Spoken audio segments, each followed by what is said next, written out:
ओम श्री गणेशाय नमः। आप सभी का हमारे YouTube चैनल पर हार्दिक स्वागत है। आइए सुने गणेश जी की पौराणिक कथाएं। साथ में सुनेंगे धन समृद्धि प्रदान करने वाली, बरकत देने वाली माता अन्नपूर्णा की कथा। प्रेम से बोले गणेश जी महाराज की जय हो। बहुत समय पहले की बात है। एक गांव में एक भाई बहन रहते थे। भाई बहुत गरीब था, पर उसकी बहन पैसे वाली थी। जब बहन के ननद का विवाह था, तब बहन ने ना तो अपने भाई को विवाह में आने का निमंत्रण दिया और ना ही कोई चिट्ठी भेजी। भाई को बाहर वालों से पता चला कि उसके बहन के ननद का विवाह है। भाई ने अपने गांव वालों को बताया। तब गांव वालों ने अपने घर से चुनरी, बिछिया और साड़ी जैसा जिनसे बन पड़ा कन्या के लिए दिया। भाई सारा सामान लेकर बहन के गांव पहुंचा। बहन के घर जाने पर बहन की देवरानी बोली, भाभी जी, आपके भाई आए हैं।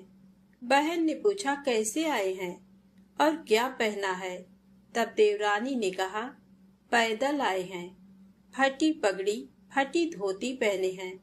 बहन बोली, मेरे ससुर हवेली के सामने दुकान में बैठे हैं, मुझे शर्म आती है। भाई को बोलो पीछे के दरवाजे से आए। भाई के आते ही बहन ने भाई को एक कमरे में बंद कर बाहर से ताला लगा दिया। एक तरफ लड़की का विवाह हो रहा था, गाजे बाजे बज रहे थे, अतिथियों को भोजन कराया जा रहा था, और दूसरी तरफ भाई को कोई भी पानी तक पूछने वाला न था। तभी भांजे की बहू को दया आई और उसने दरवाजा खोल दिया। दरवाजा खुलते ही भाई वहां से भागा। 2 दिनों के भूखे प्यासे रहने के कारण उसे चक्कर आने लगे। रास्ते में एक गणेश जी का मंदिर था, वहां जाकर गिर गया और रोते रोते गणेश भगवान को अपनी व्यथा सुनाई और बोला, हे गणेश जी महाराज, आज मेरी गरीबी के कारण से मेरी सगी बहन ने मुझे धिक्कार दिया। घर जाने पर मेरी पत्नी, मेरे बच्चे जब पूछेंगे कि विवाह से क्या मिठाई लेकर आए हैं, तो मैं क्या जवाब दूंगा? तब गणेश जी को उस पर दया आ गई और गणेश जी भगवान बोले, मेरे बगीचे से ककड़ी और तरबूज तोड़कर ले जा। तब भाई ने ककड़ी तोड़कर झोला भर लिया और अपने घर गया। घर जाते ही बच्चों ने पूछा, पिताजी, बुआ के यहाँ से हम लोगों के लिए क्या लाए हैं? झोला खोलते ही छोटे तरबूज सोने के गेंद में बदल गए। बाकी तरबूज काटे तो उनमें से हीरे मोती निकले। पत्नी बोली, आप बहन के घर से इतना कुछ क्यों लाए? आपकी बहन ने हम लोगों को बहुत ज्यादा दे दिया है। भाई ने कुछ भी जवाब नहीं दिया। गणेश भगवान की कृपा से उनके दिन बदल गए। भाई का काम धंधा जोरों से चलने लगा। धीरे धीरे गहने, कपड़े, रहने के लिए मकान बन गए। पत्नी बोली, एक बार ननद जी को बुलाकर लाओ। भाई नए कपड़े, नए जूते पहनकर रथ में बैठकर बहन को लेने गया। देवरानी बोली, भाभी जी, आपके भाई आए हैं। बहन ने पूछा, कैसे आए हैं और क्या पहना है? तब देवरानी बोली, रथ में बैठकर खूब ठाट बाट से आए हैं। बहन बोली, मेरे भाई को बोलो कि हवेली के सामने से आए, मेरे ससुर, देवर, जेठ देखेंगे। भाई का बहन ने खूब स्वागत किया। भाई बोला, बहन, मैं तुम्हें लेने आया हूँ। तब बहन ने कहा, मुझे भी बहुत दिन हो गए हैं, चलो मैं चलती हूँ। भाई बहन को लेकर अपने घर आया। भाई और उसकी पत्नी ने बहन का खूब आदर सत्कार किया। जो चीजें मांगी सब बनवा कर दिया। बहन बोली, भाई, मुझे एक जूती चाहिए। तब भाई ने मोची को बुलाया और कहा, मेरी बहन के लिए ऐसी जूती बनाओ जो मुंह से बोले। भाई ने बहन को बहुत सारा धन देकर विदा किया, पर अभी तक वह जूती नहीं आई थी। बहन रवाना होने लगी तभी मोची जूतियां लेकर आया। बहन के जूती पहनते ही जूतियां बोली, निर्धन भाई की पैसे वाली बहन, गणेश जी का बगीचा नहीं होता तो आज क्या करती। बहन तब भाई की पत्नी से पूछा, ये कहाँ से आवाज आ रही है। तभी भाई ने कहा, सुबह का समय है, कोई जीव जंतु बोल रहे होंगे। भाई ने घोड़े गाड़ी को जल्दी जाने को कहा। बहन के जाते ही पत्नी जिद करके बैठ गई कि जूतियां क्या बोल रही थी। तब पति ने अपनी पूरी आपबीती सुनाई कि कैसे बहन ने मुझे 2 दिन भूखा रखा, कमरे में बंद कर दिया था। भांजे की बहू ने दरवाजा खोला, तब मैं बाहर आया और गणेश जी के शरण में जा पहुंचा। गणेश जी की कृपा से हमारे दिन बदले हैं। उसने अपने पत्नी को सारी बात बताई। तब पत्नी बोली, अगर मुझे मालूम होता तो मैं आपकी बहन को कुछ नहीं देती। मेरा दिया हुआ सब कुछ वापस लेकर आओ। तब पति बोला, गणेश भगवान ने हमें सब दिया है। अगर वह मुझे भूखा प्यासा कमरे में बंद नहीं करती तो मैं गणेश भगवान के मंदिर में क्यों जाता। क्या मैं गणेश जी को अपना दुखड़ा सुनाता। तुम अपना मन मैला मत करो, अपने पर तो गणेश जी की कृपा है और किस चीज की कमी है। फिर दोनों गणेश जी के आगे झुककर प्रणाम करते हैं और जयकारा लगाया। हे गणेश जी महाराज, जैसी कृपा आपने गरीब भाई पर करी, वैसे ही अपने सभी भक्तों पर अपनी कृपा बनाए रखना। तो प्रेम से बोले, गणेश जी महाराज की जय हो। अब आइए सुने गणेश जी महाराज की अगली पौराणिक कथा। एक बार देवी तुलसी विवाह हेतु वर ढूंढने के लिए तीर्थ यात्रा पर निकली थी और ढूंढते ढूंढते वह गंगा किनारे पहुंच गई। उस वक्त गणेश भगवान गंगा किनारे तप कर रहे थे।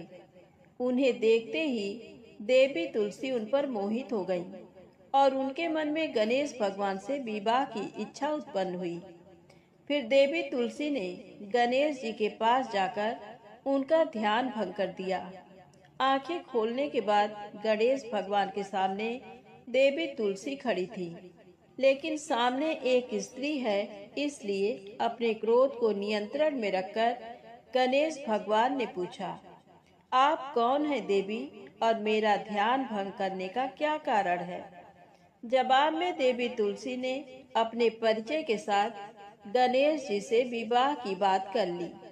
उत्तर में गणेश जी बोले, देवी मैं ब्रह्मचारी हूँ, उस वजह से मैं विवाह नहीं कर सकता। अपने विवाह प्रस्ताव के लिए ना सुनने के बाद देवी तुलसी क्रोधित हो गई और उन्होंने गणेश जी को श्राप दे दिया कि उनका ब्रह्मचर्य टूटेगा और उनके 2 विवाह होंगे। इस बात पर गणेश भगवान भयंकर क्रोधित हो उठे, क्योंकि एक तो वह स्त्री है, इसीलिए ध्यान भंग करने पर भी गणेश जी ने कुछ नहीं कहा और इतनी विनम्रता से बात करने पर भी उन्हें श्राप दिया गया। फिर गणेश जी ने भी देवी तुलसी को श्राप दिया कि तुम्हारा विवाह शंखचूर्ण नाम के असुर के साथ होगा। एक देवी होकर भी उनका विवाह एक राक्षस से होगा। ये जानकर देवी तुलसी विचलित हो गईं और विनायक जी से इस कठोर श्राप से मुक्ति दिलाने की क्षमा याचना करने लगी।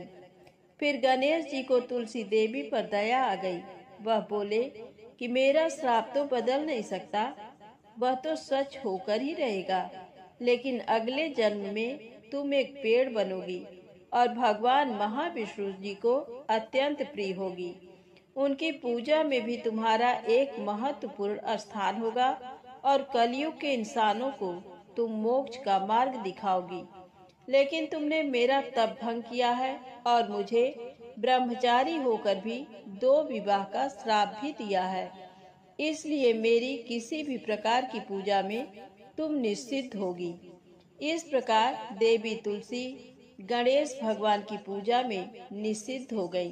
तो प्रेम से बोले, गणेश जी महाराज की जय हो। अब आइए सुने गणेश जी के विवाह की कथा। गणेश भगवान का मुख हाथी का है और एक दांत टूटा हुआ है। इन्हीं दो कारणों की वजह से उनका विवाह नहीं हो पा रहा था। इस बात से गणेश महाराज अक्सर नाराज रहा करते थे।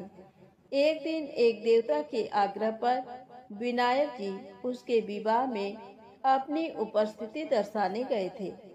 विवाह स्थल पर पहुंचने के बाद कुछ देवताओं ने मिलकर गणेश भगवान का समय पर विवाह न होने के कारण उपहास किया, जिससे गणेश जी बहुत ही अधिक नाराज हो गए। उसी दिन उन्होंने ठान लिया कि जब तक मेरा विवाह नहीं होता तब तक मैं किसी भी देवता का विवाह नहीं होने दूंगा। गणेश भगवान के पास विवाह और अन्य संदेश लाने का काम उनके प्रिय वाहन मूषक राज करते थे।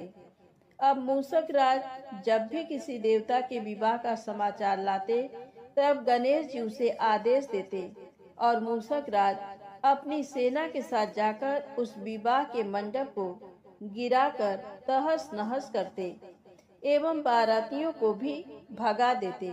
इस तरह गणेश जी और मूषक राज की मिली भगत की वजह से किसी भी देवता का विवाह नहीं हो रहा था। गणपति जी के व्यवहार से तंग आकर सभी देवी देवता भगवान शिव और माता पार्वती जी के पास पहुंच गए और इस विराट समस्या का समाधान मांगने लगे। भगवान शिव और माता पार्वती ने कहा कि इसका हल तो आपको केवल ब्रह्मा देव जी के पास ही मिल सकता है। कृपा करके आप ब्रह्मलोक को जाएं। माता पार्वती और महादेव को प्रणाम करके सभी देवी देवता ब्रह्मा जी के पास प्रकट हुए। देवताओं की समस्या को ठीक से सुनने के बाद ब्रह्मा जी ने अपनी योग शक्ति से दो कन्याओं का निर्माण किया। कन्याओं का नाम था रिद्धि और सिद्धि। वह दोनों ब्रह्मा जी की मानस पुत्रियां थीं। उन्हें लेकर ब्रह्मा जी गणेश महाराज के पास गए और उनसे अपनी पुत्रियों को ज्ञान एवं शिक्षा प्रदान करने का निवेदन करने लगे। ब्रह्मा देव जी का मान रखने के लिए एक दंत भगवान ने रिद्धि और सिद्धि को शिक्षा देना आरंभ किया। फिर उस दिन के बाद से जब भी मूषक राज किसी विवाह की खबर लेकर आते हैं, उस वक्त रिद्धि और सिद्धि गणेश जी को अपनी बातों में उलझाकर रखती थी। इस तरह गणेश जी का ध्यान किसी और विषय पर रहता और दूसरी तरफ देवताओं की विवाह संपन्न हो जाते। एक दिन बुद्धि के देवता भगवान गणेश जी को ये बात समझ आ गई, लेकिन उनके क्रोध में आने से पहले ही ब्रह्मा देव अपनी दोनों पुत्रियों के साथ वहां पर प्रकट हुए। रिद्धि और सिद्धि को सामने देखते ही गणेश जी का क्रोध बढ़ने लगा, किंतु विनायक जी के मुख से कोई भी शब्द निकलने के पहले ही भगवान ब्रह्मा देव ने कहा, हे गणेश जी, आपने स्वयं ही मेरे पुत्रियों को शिक्षा दी है और अब मुझे इन दोनों के विवाह योग्य कोई वर नहीं मिल रहा है। मेरी आपसे विनती है कि आप ही रिद्धि और सिद्धि से विवाह करके मुझे धन्य कीजिए। परमपिता ब्रह्मा देव जी की शांत वाणी सुनकर गणेश जी का क्रोध शांत हो गया और वह उस विवाह प्रस्ताव के लिए हंसी खुशी राजी हो गए। विवाह के बाद अपनी दोनों पत्नियों से उन्हें दो पुत्र प्राप्त हुए, जिनका नाम रखा गया शुभ और लाभ। तो प्रेम से बोले गणेश जी भगवान की जय हो। अब आइए सुनते हैं गणेश जी की पौराणिक कथा। बहुत समय पहले की बात है। एक दिन गणेश जी धरती पर सैर कर रहे थे। सैर करते करते वह एक अनाज के खेत में पहुंच गए और भूख लगने के कारण उन्होंने उस खेत में से 12 अनाज के दाने तोड़कर खा लिए। वह खेत सेठ धनी राम जी का था। कुछ समय बाद विनायक जी को अपने किए पर पछतावा होने लगा, क्योंकि उन्होंने सेठ जी को बिना पूछे ही उनके खेत से अनाज चुरा लिया था। फिर गणेश जी ने सोचा कि अपने किए बुरे कर्म का प्रायश्चित तो करना ही पड़ेगा। इसीलिए उन्होंने सेठ जी के यहाँ 12 साल के लिए नौकरी करने की ठान ली। उसके बाद अगली ही सुबह विनायक जी 13 से 14 साल के एक लड़के का रूप लेकर नौकरी मांगने के लिए धनी राम सेठ जी के घर पहुँचे और उन्होंने सेठ जी को अपना नाम गणेशा बताया। विनायक भगवान की बुद्धिमानी की परीक्षा लेने के बाद सेठ जी ने खुशी खुशी नौकरी भी दे दी। अब गणेश भगवान एक सामान्य मनुष्य के रूप में सेठ जी के ही घर पर रहने लगे। एक दिन सेठ जी की पत्नी शाम के समय घर का काम खत्म करने के बाद राख से हाथ धोने जा रही थी। ये देख गणेश जी ने सेठानी जी के हाथ पकड़कर जबरदस्ती मिट्टी से हाथ धुलवा दिए। गणेश की इस हरकत से सेठानी आग बबूला हो गई और उन्होंने सेठ जी के कमरे में जाकर गणेश जी की शिकायत कर दी। सेठानी से सब कुछ सुनने के बाद सेठ धनी राम ने गणेशा को बुलाया और इस हरकत का कारण पूछा। गणेश जी बोले कि सेठानी शाम के समय राख से हाथ धो रही थी और ऐसा करने से घर की लक्ष्मी नाराज होकर चली जाती हैं। इसीलिए मैंने उनके हाथ मिट्टी से धुलवाए। इससे घर पर माता लक्ष्मी की कृपा बनी रहती है। ये सब सुनकर सेठ जी ने सोचा गणेशा की सोच तो बड़ी अच्छी है। उसी के कुछ दिन बाद कुंभ मेले का शुभ अवसर आया। सेठ जी ने गणेशा को बुलाया और कहा, सेठानी जी को कुंभ मेले में स्नान करा लाओ। अब सेठानी और गणेशा स्नान के लिए मेले में पहुँचे। वहां पहुंचने के बाद सेठानी नदी के किनारे बैठकर नहाने लगी। उन्हें ऐसा करते देख गणेशा दौड़ कर आए और सेठानी जी के दोनों हाथ पकड़कर उन्हें नदी के अंदर लेकर गए। उनसे पानी में डुबकी लगवाई और फिर किनारे पर ले आए। अब गणेशा की इस हरकत से तो सेठानी का गुस्सा 7वें आसमान पर पहुंच गया। सेठानी जी घर आते आते पूरे रास्ते गणेशा को ताने पर ताने मार रही थी, लेकिन गणेश भगवान सब कुछ शांति से सुन रहे थे।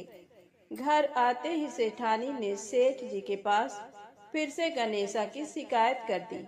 सेठ जी ने तुरंत ही गणेशा को बुलाया और पूछा, तुमने ऐसा क्यों किया? गणेश जी बोले, सेठ जी, सेठानी नदी के किनारे बैठकर गंदे पानी से नहा रही थी। मैंने इनको बीच नदी में ले जाकर साफ पानी में डुबकी लगवाई। ऐसा करने से उन्हें अगले जन्म में बहुत बड़ा राजपाट और वैभव मिलेगा। सेठ जी ने सोचा कि गणेशा के विचार कितने अच्छे हैं, मेरे परिवार का भला सोचता है। कुछ दिन बाद सेठ जी के घर पर पूजा थी। पंडित जी आने के बाद सेठ जी ने गणेशा से कहा, जाओ और सेठानी जी को बुला कर लाओ। सेठ जी के आज्ञानुसार गणेश जी सेठानी को बुलाने गए। उस वक्त सेठानी काली चुनरी ओढ़कर कमरे से बाहर आ रही थी। ये देखते ही विनायक जी ने वह काली चुनरी उतारकर फाड़ दी और कहा कि पूजा के लिए लाल रंग की चुनरी ओढ़कर आइए। अब सेठानी बहुत ज्यादा नाराज हो गई और गणेशा पर चिल्लाने लगी। वह आवाज सुनकर सेठ जी वहां पर भागते हुए आए और पूछा कि क्या हुआ।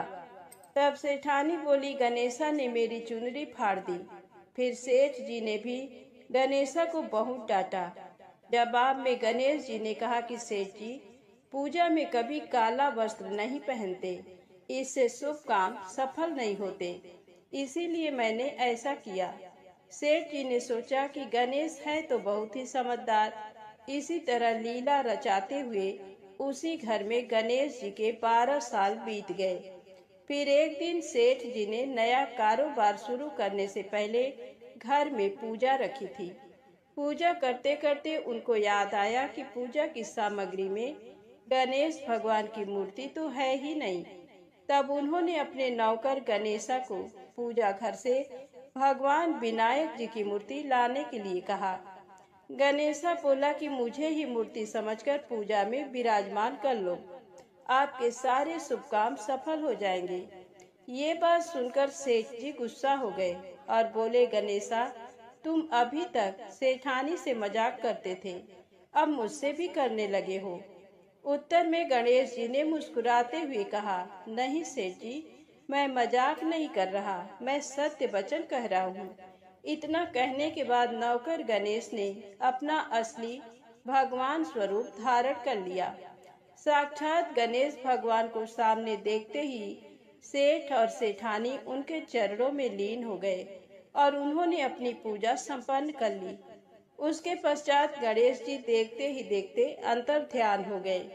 बाद में सेठ और सेठानी को बहुत पछतावा होने लगा कि स्वयं भगवान हमारे घर नौकरी कर रहे थे और हमने उनके साथ कितना बुरा व्यवहार किया, उनसे बहुत सारा काम कराया। ये सोच सोचकर दोनों दुखी होने लगे।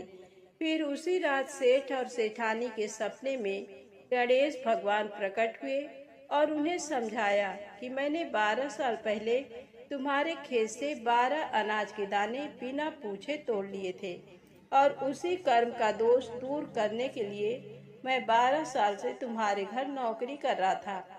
अगले ही दिन से सेठ जी पर गणेश भगवान की माया हो गई। उनका व्यापार दिन दोगुना और रात चौगुनी तरक्की करने लगा। धनी राम सेठ जी के जीवन की काया पलट हो गई।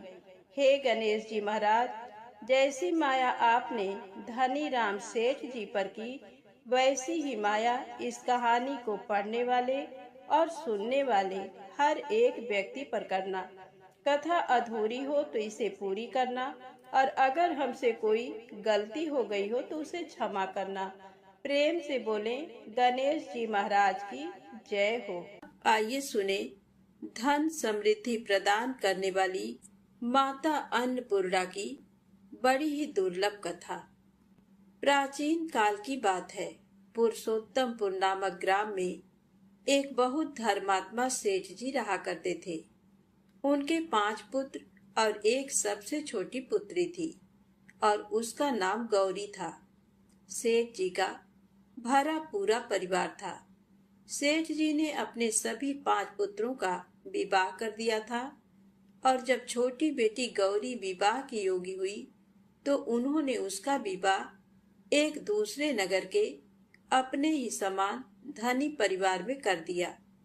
अब सेठ जी की पुत्री गौरी दुल्हन बनकर जिस घर में गई, वहां उसका पति अपने माता पिता का इकलौता पुत्र था। अब गौरी बड़े ही प्रसन्नता पूर्वक अपने ससुराल में रहने लगी। गौरी बड़ी ही सदाचार, गुणवान तथा रूपवती थी।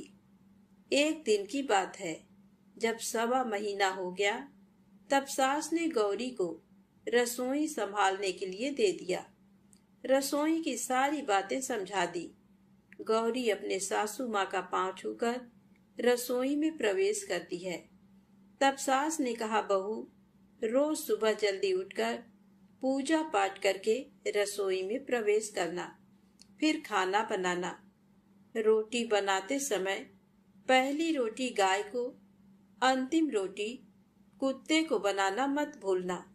इस प्रकार सास ने गौरी को सब कुछ समझा दिया। गौरी 4 लोगों के लिए खाना बनाती है और खाना बनाकर अपने पूरे परिवार को खिलाती है। जब अंत में खुद खाने के लिए बैठी, तब वह देखती है कि उसके लिए तो रोटी बची ही नहीं। अब क्या करे? वह चावल, दाल और सब्जी खाकर पानी पी लेती है। अब जब शाम होती है, तब गौरी ने सुबह से ज्यादा आटा लगाया और रोटी सब्जी बनाकर रख देती है।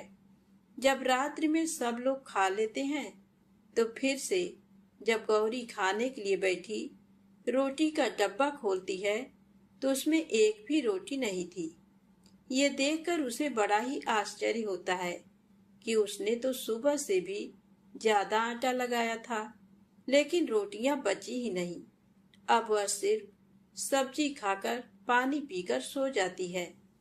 अगले दिन फिर उसने कल से 2 गुना ज्यादा आटा लगाया और रोटियां बनाई, लेकिन फिर से उसे रोटी नहीं मिली। सभी रोटियां खत्म हो गई थी। अब उस दिन भी आधे पेट खाना खाकर ही उसे रहना पड़ा। इसी प्रकार गौरी चाहे जितना भी आटा लगाती, रोटियां उसे नहीं बचती। ये हर रोज का काम हो गया था। वह सोचने लगी, आखिर कौन नहीं चाहता कि मैं रोटियां नहीं खाऊं, मेरा पेट ना भरे। गौरी इस आस में आटा ज्यादा गूंथती थी कि किसी न किसी दिन तो उसे रोटियां मिलेंगी, किंतु ऐसा नहीं होता है। ऐसा करते करते वह बहुत कमजोर दुबली पतली हो गई। तो दोस्तों, ऐसे ही एक दिन की बात है, जब गौरी रसोई में सब्जियां काट रही थी तो गलती से चाकू से उसका हाथ कट जाता है और वह रोटियां नहीं बना पाती। तो उसकी सासू माँ ने कहा, बहू रहने दो, आज मैं रोटियां बना देती हूँ। तो गौरी ने कहा, नहीं सासू माँ, आप आटा लगा दीजिए, मैं रोटियां बना दूंगी। तो दोस्तों, उस दिन सासू माँ ने आटा लगाया और फिर बहू को दे देती है। बहू रोटियां बनाकर तैयार कर देती है। घर के सभी सदस्य रात के समय जब खाना खाने लगते हैं, सब लोग जब खाना खा लेते हैं, तब बारी आती है गौरी की। तो वह बहुत दुखी मन से खाना खाने बैठती है। वह सोचती है, आज तो सासू माँ ने आटा गूंथा है, वह भी बहुत कम। आज तो मेरे लिए रोटियां बची ही नहीं होंगी। ये सोचकर बहू मन ही मन बहुत दुखी होती है। किंतु जब वह रोटी के डब्बे को खोलती है तो उसने देखा कि उसमें 4-5 रोटियां पड़ी हैं। ये देखकर बहू बहुत खुश होती है। अब क्या था, ऐसे ही 7 दिनों तक बहू की सासू माँ ने आटा गूंथा और बहू रोटियां बनाती थी और बहू को रोज रोटियां मिलने लगी। इन 7 दिन बहू ने भर पेट खाना खाया। जब 8वां दिन आया तो बहू का हाथ भी ठीक हो गया था। तब सासू माँ ने कहा कि गौरी बेटा, क्या मैं आज आटा गूंथ दूं या फिर तुम आटा गूंथ लोगी? तब गौरी ने कहा, नहीं माँ, मेरा हाथ अब ठीक हो गया है, मैं आटा गूंथ दूंगी। उस दिन गौरी ने आटा गूंथा और रोटियां बनाई, सबको प्रेम पूर्वक खाना खिलाया।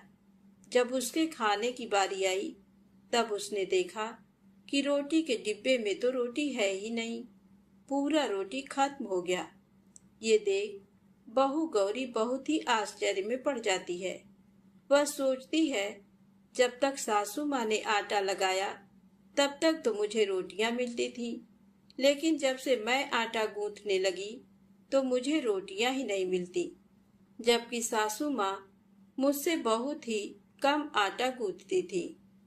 इसके बाद भी पूरा परिवार उसमें खा लिया करता था। ऐसी क्या बात है? ये सारी बातें सोचकर गौरी बहुत ही परेशान हो जाती है और दिन भर दुखी रहती थी। एक दिन की बात है, गौरी के पति ने गौरी से पूछा कि गौरी, तुम इतना उदास क्यों रहती हो? इतना सारा धन संपत्ति सब तुम्हारा ही तो है, तुम्हें रोकने टोकने वाला कोई नहीं है।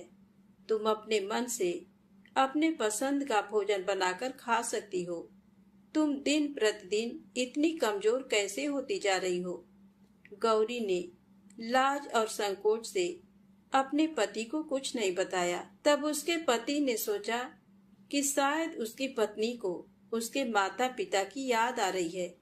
इसीलिए अगले दिन गौरी का पति अपने माता पिता से कहता है कि पिताजी, मुझे लगता है कि गौरी को उसके माता पिता की याद आ रही है।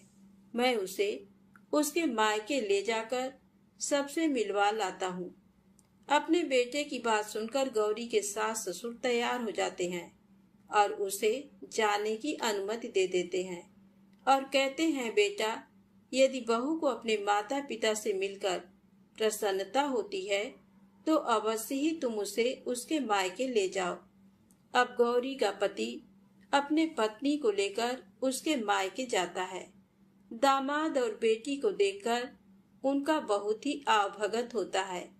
तरह तरह के व्यंजन बनाए जाते हैं, खिलाए जाते हैं, बहुत सेवा सत्कार होता है। उसी दिन रात्रि में समय मिलने पर गौरी की माँ ने अपनी बेटी को कोने में ले जाकर पूछा, बेटी, तुम इतनी दुबली पतली कैसे हो गई? तुम तो बहुत ही कमजोर दिख रही हो। क्या बात है? तुम्हें कौन सी बात खाई जाती है? क्या तुम्हारे ससुराल वाले तुम्हारी चिंता नहीं करते, तुम्हें दुख देते हैं? या ऐसी कौन सी बात है जिससे तुम्हारी ये दशा हो गई है?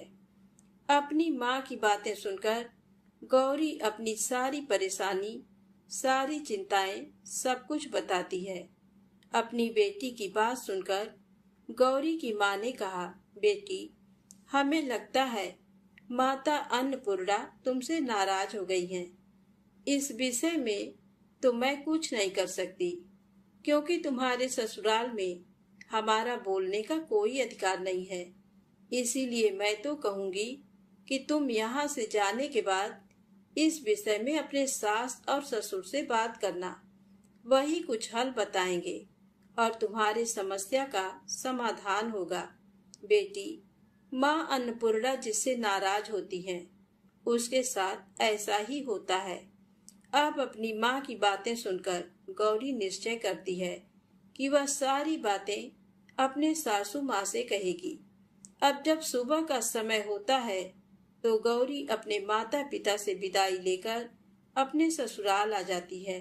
ससुराल आने के बाद वह अपने सास ससुर और पति से सारी बातें कह सुनाती है। वह कहती है, माँ जी, जब से मैंने रसोई संभाला है, मैं खाना बनाती हूँ, तब से मुझे एक भी दिन रोटियां नहीं बचती। मैं बिना खाए ही सो जाती हूँ। किसी किसी दिन पानी पीकर सो जाती हूँ। किसी किसी दिन चावल सब्जी खाती हूँ। रोटी तो मुझे मिलती ही नहीं है। और माँ जी, आपको याद है, मेरा हाथ कटा था, तब आप उस समय आटा गूंथा करती थी, और वह भी बहुत कम। फिर भी मुझे रोटियां बचा करती थी और मैं भर पेट खाना खाती थी। लेकिन अब जब मेरे हाथ का घाव ठीक हो गया, तब से मैं फिर से आटा गूंथने लगी और रोटियां बनाने लगी। अब मुझे फिर से रोटियां नहीं बचती। मैं आधे पेट ही खाना खाती हूँ। अपनी बहू की बातें सुनकर सास को सब कुछ समझ में आ गया। उसने कहा, बहू, ये शायद मेरी ही गलती है। मैंने तुम्हें सब कुछ बताया, सब कुछ सिखाया, लेकिन एक बात तो बताना भूल ही गई। ऐसा कहकर सास अपनी बहू का हाथ पकड़कर गौरी को रसोई में ले जाती है। एक परात में आटा निकालकर उस आटे को अच्छे से गूंथती हैं।